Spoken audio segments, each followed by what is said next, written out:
Hi everyone. ఈరోజు నేనేం discuss చేసే టాపిక్ ఏంటంటే, నేను స్వీట్ కార్న్ గ్రోయింగ్లో నేను చేసిన మిస్టేక్స్ ఏంటి అనే దాని గురించి చెప్తున్నానండి.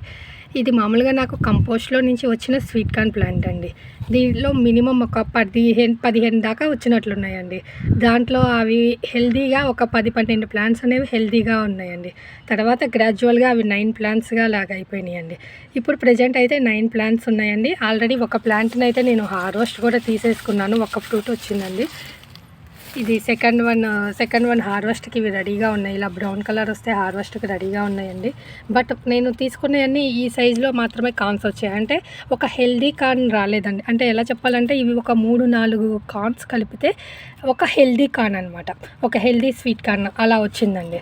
అదే కనుక నేను కానీ, ఇది 12x12 గ్రో బ్యాగ్ అండి. ఈ 12x12 గ్రో బ్యాగ్లో నేను కానీ 2 or 3 ప్లాంట్స్ వేసుకున్నట్లయితే నాకు హెల్దీ కార్న్స్ 9 or 12 వచ్చేదండి.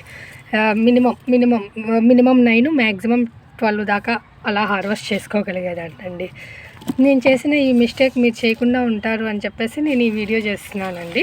ప్లస్ ఇదేంటంటే, ఇవి చిన్నవి కార్న్స్ బదులు హెల్తీగా మనం ఒక కార్న్ తిన్నా కానీ హ్యాపీగా ఉంటుంది కదండి. ఇన్ని ప్లాంట్స్ ఉంచుకొని ఇవి చిన్నవి వచ్చే కంటే కూడా అనేసి ఇప్పుడు మీకు చూపిస్తున్నానండి. మా తోటలో వచ్చిన కార్న్ సీడ్స్ అనేవి బాగానే వచ్చాయి. సైజు కానీ మీరు చూస్తున్నట్లయితే ఎంత చిన్నదిగా ఉందో అంత చిన్నదిగా ఉంది. కార్న్స్ మాత్రం సైజ్ బాగానే ఉన్నాయండి. ఇదిగోండి, కార్న్స్ వరకు సైజ్ చాలా బాగా వచ్చాయండి.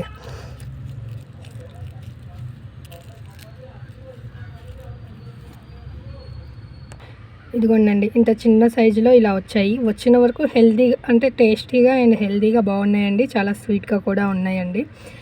బట్ ఇన్ని ప్లాంట్స్ ఉండి ఇలా చిన్న కార్న్స్ హార్వెస్ట్ చేసుకునే బదులు ఒక పెద్ద కాన్ అనేది ఒక 2-3 వచ్చినా చాలా హ్యాపీగా అనిపించేదండి.